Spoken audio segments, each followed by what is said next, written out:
Alright guys, welcome back to our classes. So in today's class we will see a new relation, that is a relation between current density and average relaxation time, and also a relation between conductivity and average relaxation time. ठीक है, दोनों के लिए अलग अलग derivation नहीं, उसे एक से ही दोनों हो जाएंगे. तो टॉपिक हमारा क्या रहा?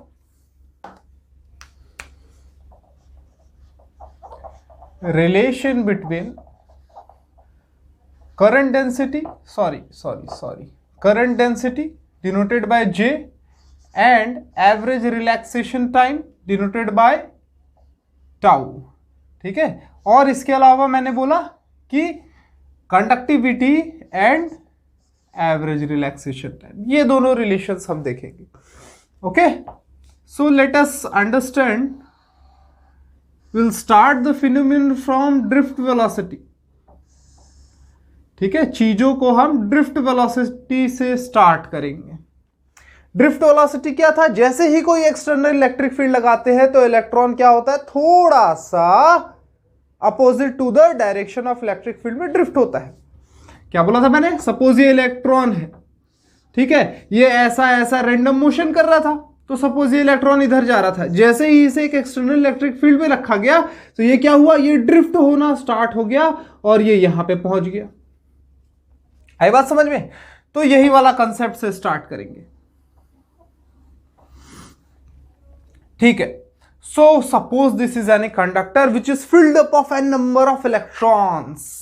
ठीक है, बहुत सारे इलेक्ट्रॉन्स इसमें भरे हुए. ये इलेक्ट्रॉन्स क्या हो रहे हैं, रैंडम कोल्यूशन कर रहे हैं. ये यहां पे गया, कोलॉइड करके फिर यहां पे आया. अब जैसे ही कोई आपका एक्सटर्नल इलेक्ट्रिक फील्ड लगा, ये क्या हुआ, ड्रिफ्ट हो गया. ठीक है, ये यहां पे ड्रिफ्ट हो गया, ये वाला पोर्शन यहां पे ड्रिफ्ट हो गया. ठीक है, तो फाइनली जो है ड्रिफ्टिंग किधर होगा, opposite to the direction of electric field. ये भी बात क्लियर है? ठीक है, अच्छा चलिए, बहुत बढ़िया. अच्छा, तो मुझे ये बताइए कि नंबर ऑफ इलेक्ट्रॉन, चलिए थोड़ा सा थ्योरी लिख लेते हैं. Suppose Vd is drift velocity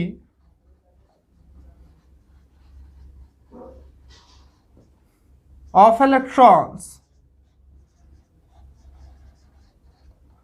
achieved on applying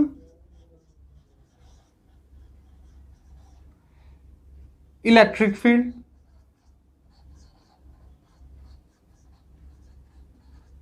E. ठीक है, क्लियर है बात? अच्छा, तो इसे कुछ ऐसा समझिए.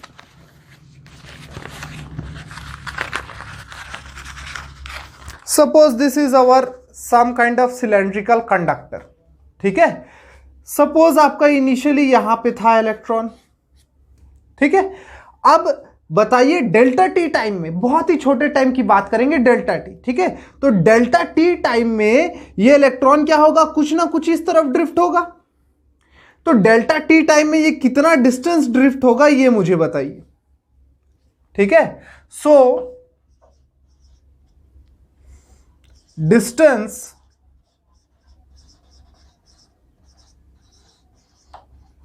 ड्रिफ्टेड बाय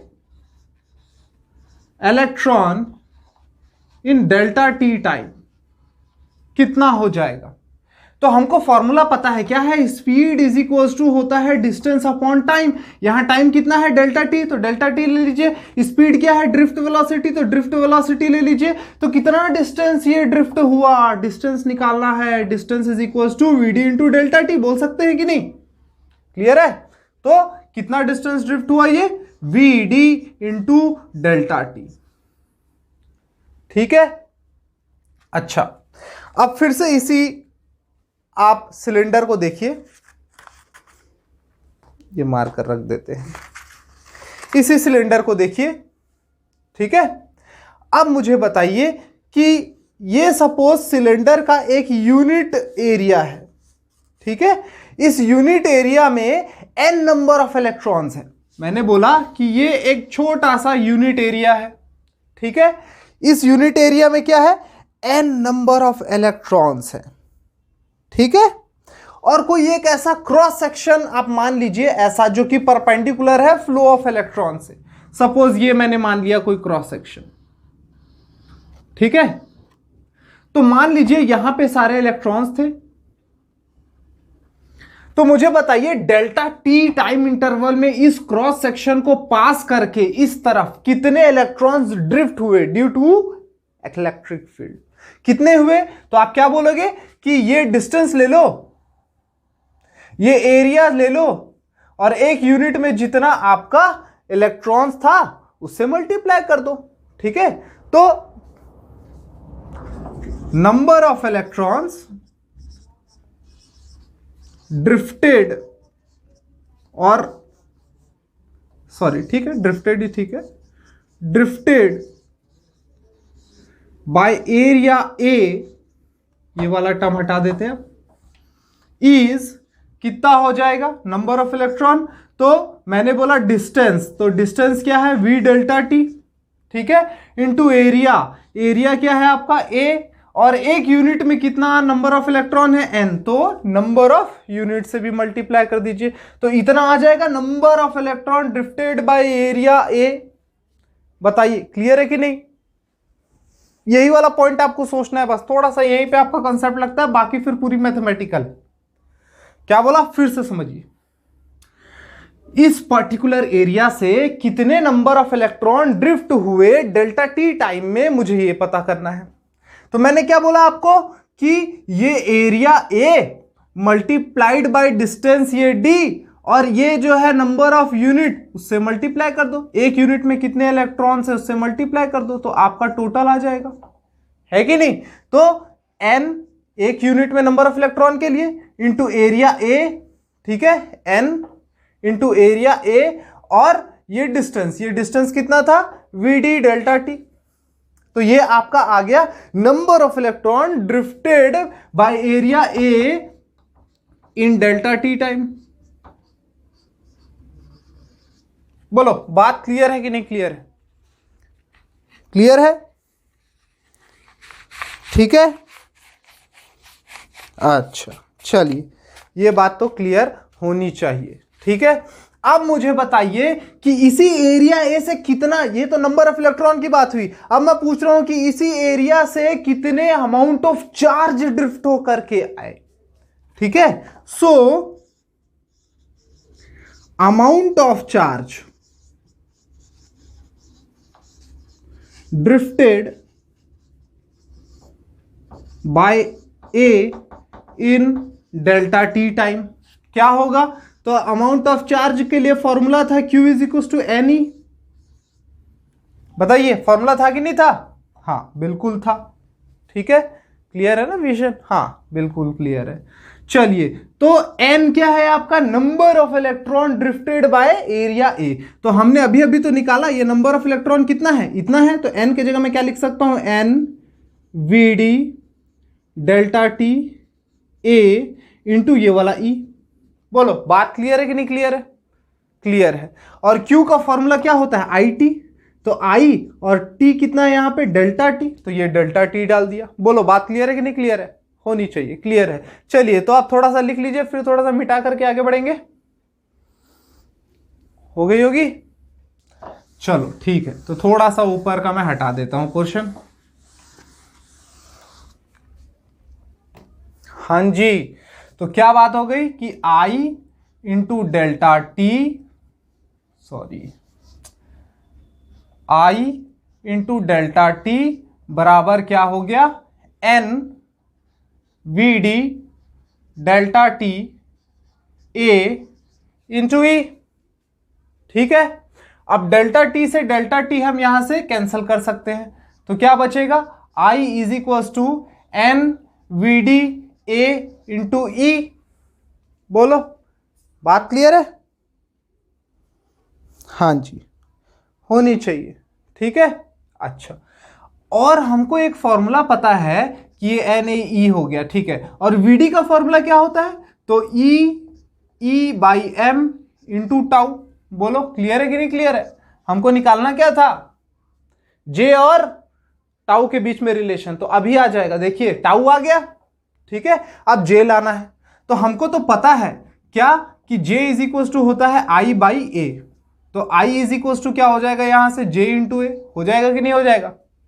होगा, बिल्कुल होगा। तो यहां I के जगह मैं क्या लिख सकता हूं, J इंटू ए बराबर NaE by M into tau. अब ए से ए कैंसल हो गया, ठीक है। तो J इज इक्वल टू क्या आया, NE square E by M into tau. बोलो आ गया रिलेशन, देखो कितना इजी था, ठीक है। तो बस आपको यही सोचना था, नंबर ऑफ इलेक्ट्रॉन कितना पार होगा एरिया ए से, सीधा आपका आंसर आ जाता, ठीक है। आगे लेकिन एक और हमको रिलेशन निकालना है, तो नीचे वाला पोर्शन हटा देता हूं। चलिए ठीक है, तो J का तो हमको एक और फॉर्मूला पता है, सिग्मा E होता है, ठीक है। प्रीवियस लेक्चर पे आइए, मिल जाएगा आपको ये रिलेशन, ठीक है। तो J की जगह मैं क्या रख सकता हूं, सिग्मा E बराबर क्या हो गया, NE square E by M into tau. तो अब ये E से E कट गया, तो सिग्मा की वैल्यू क्या आ गई, NE square M into tau. ये लो, कंडक्टिविटी और रिलैक्सेशन टाइम के बीच में भी रिलेशन आ गया, ठीक है। बोलो बात क्लियर है? तो ये एक इंपॉर्टेंट आपका रिलेशन था, कई बार पूछता है, derive a relation between J and sigma और J एंड टाउ और सिग्मा और टाउ और I एंड J। तो ये सारे आपको जो स्टार्टिंग के 3 पीरियड हमारे 3 लेक्चर्स थे, उसमें हमने टाउ, कंडक्टिविटी, करंट डेंसिटी, ठीक है, करंट स्ट्रेंथ, इन सब के बारे में बात किया, ठीक है। बोलिए बात क्लियर है? एक और हमारा टर्म छूट जाता है अब, मोबिलिटी। तो अब मोबिलिटी करते हैं, चलिए इसे नोट डाउन कर लीजिए, हो गया होगा, आगे बढ़े, ओके चलिए बहुत बढ़िया।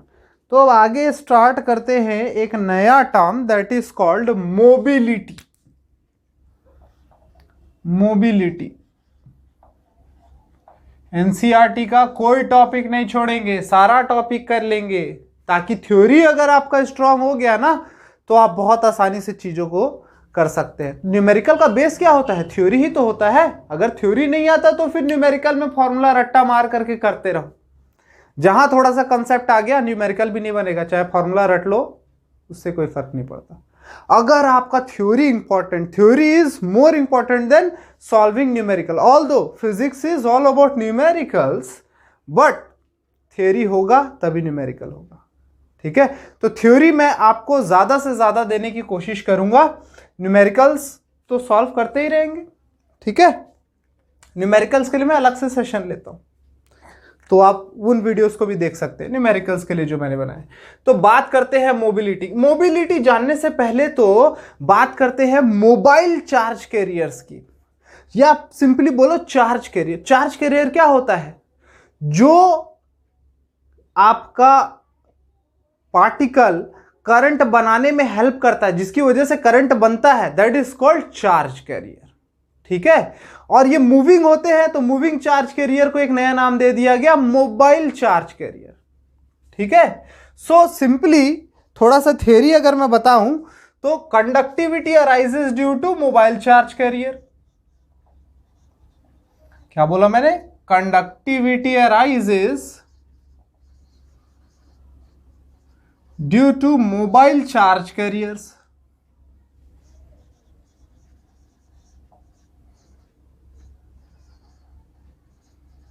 ठीक है। और ये मोबाइल चार्ज कैरियर्स कंडक्टर में कौन होते हैं, तो हमको पता है कंडक्टर में मोबाइल चार्ज कैरियर्स कौन होते हैं, इलेक्ट्रॉन। इलेक्ट्रॉन की वजह से ही तो बनता है ना करंट, ठीक है। और आयनाइज्ड गैस में कौन होता है, तो आयनाइज्ड गैस में इलेक्ट्रॉन भी होता है प्लस पॉजिटिव चार्ज भी होता है, दोनों की वजह से बनता है करंट, ठीक है। और अगर बात कर लूं इलेक्ट्रोलाइट में, इलेक्ट्रोलाइट में कौन होता है, तो इलेक्ट्रोलाइट में जो करंट फ्लो होता है वो ड्यू टू आयंस होता है, ठीक है। So this is due to positive and negative ions. आपके एनसीईआरटी की बुक में चार्ज ही वर्ड यूज किया है, बट चार्ज नहीं, आयंस होता है। ठीक है, सो ये मैंने आपको बता दिया, कंडक्टर हो या आयनाइज्ड गैस हो या इलेक्ट्रोलाइट हो, इसमें जो है आपका करंट किसकी वजह से बनता है। तो इलेक्ट्रॉन कंडक्टर में, आयनाइज्ड गैस में इलेक्ट्रॉन और पॉजिटिव चार्ज दोनों, और इलेक्ट्रोलाइट में पॉजिटिव और नेगेटिव आयंस की वजह से बनता है। ठीक है, चलिए, तो अब बात तो हम कर रहे थे मोबिलिटी की। चलो लिख लो इसे, हो गया होगा। चलिए, हम बात कर रहे थे मोबिलिटी क्या होता है। तो देखिए, मोबिलिटी का मतलब होता है, मोबिलिटी का सिंपल आप डेफिनेशन पूछे तो ये होगा कि magnitude of drift velocity per unit electric field. ठीक है, एक यूनिट इलेक्ट्रिक फील्ड में कितना आपका इलेक्ट्रॉन का ड्रिफ्ट वेलोसिटी है। ठीक है, तो मैंने क्या बोला कि इसका डेफिनेशन लिख रहे हैं, the magnitude of drift velocity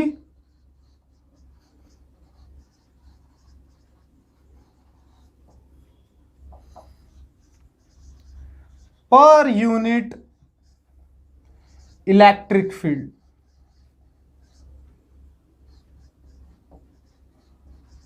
is called mobility. ठीक है, तो मोबिलिटी को म्यू से डिनोट करते हैं।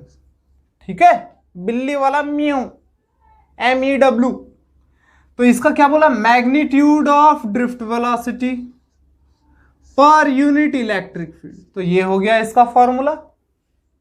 ठीक है, यूनिट क्या होगा, तो यूनिट देखिए, ये वेलोसिटी है, तो वेलोसिटी का यूनिट क्या होता है, मीटर पर सेकेंड, और ई है, तो v का फॉर्मूला हमने पढ़ा था, E इंटू डी होता है। तो E का फॉर्मूला क्या हो जाएगा, V अपॉन डी। V यानी पोटेंशियल यानी वोल्ट, और डिस्टेंस यानी मीटर, यानी कि वोल्ट पर मीटर। ठीक है, अब इसको थोड़ा सा सॉल्व करोगे, ये मीटर ऊपर चला जाएगा तो क्या हो जाएगा, मीटर स्क्वायर पर वोल्ट सेकेंड। ये हो गया यूनिट। ठीक है, इस तरीके से यूनिट निकालते हैं। तो मोबिलिटी का यूनिट क्या हो गया, मीटर स्क्वायर पर वोल्ट सेकेंड। ठीक है, नोट डाउन कर लीजिए। अच्छा, और थोड़ा सा फॉर्मूले को सिंप्लीफाई करते हैं। तो म्यू बराबर, यहां पे लिख लेता हूं, म्यू बराबर VD इंटू ई है, मैग्नीट्यूड की बात कर रहे हैं। ठीक है, तो VD का फॉर्मूला तो हमको पता है, E by M into tau. ठीक है, और ये वाला E नीचे आ जाएगा, तो ये E से E कैंसल हो गया। तो अब आपका मोबिलिटी का फॉर्मूला क्या हो गया, E टाउ बाई एम। एक रिलेशन ये हो गया आपका मोबिलिटी और रिलैक्सेशन पीरियड के बीच में, नोट डाउन कर लीजिए। तो ये एक छोटा सा टॉपिक था मोबिलिटी। ठीक है, तो मोबिलिटी के बारे में नोट डाउन कर लीजिए आप फटाफट। हो गया, चलिए बहुत बढ़िया। तो ये एक छोटा सा टॉपिक आपको मेरे को बताना था आज। नेक्स्ट वीडियो में फिर आपके साथ मैं हाजिर होऊंगा बहुत इंपॉर्टेंट टॉपिक के साथ, that is colour coding of resistor. अब आप रेसिस्टर को देख करके पहचान सकते हैं कि उसकी रेजिस्टेंस की वैल्यू कितनी है, क्योंकि देखिए रेजिस्टर भी दो होते हैं, एक वायर बाउंड रेजिस्टर होता है जिससे आप काम करेंगे अपने प्रैक्टिकल्स वगैरह में। ठीक है, लैब में आप वायर बाउंड रेजिस्टर्स देखेंगे, ऑल्दो आपके लैब में कार्बन रेजिस्टर्स भी होते हैं। तो वायर बाउंड रेजिस्टर क्या होता है, छोटे रेजिस्टेंस के लिए मैं यूज करता हूं, वहीं पे carbon resistor higher level of resistance के लिए, हंड्रेड्स और थाउजेंड्स और उससे भी ऊपर के जो आपके रेजिस्टेंस होते हैं उनके लिए मैं यूज करता हूं कार्बन रेजिस्टर। तो जो कार्बन रेजिस्टर होता है वो कलर कोडेड होता है, रंग बिरंगा होता है, तो उसके रंग को देख करके आप बता सकते हैं कि उसका रेजिस्टेंस की वैल्यू क्या है। तो नेक्स्ट वीडियो के लिए वेट करिए, कल आपके सामने फिर हाजिर होगा रेजिस्टेंस फाइंड आउट करना with the help of colour of a carbon resistor. So आज के लिए थैंक यू। ठीक है।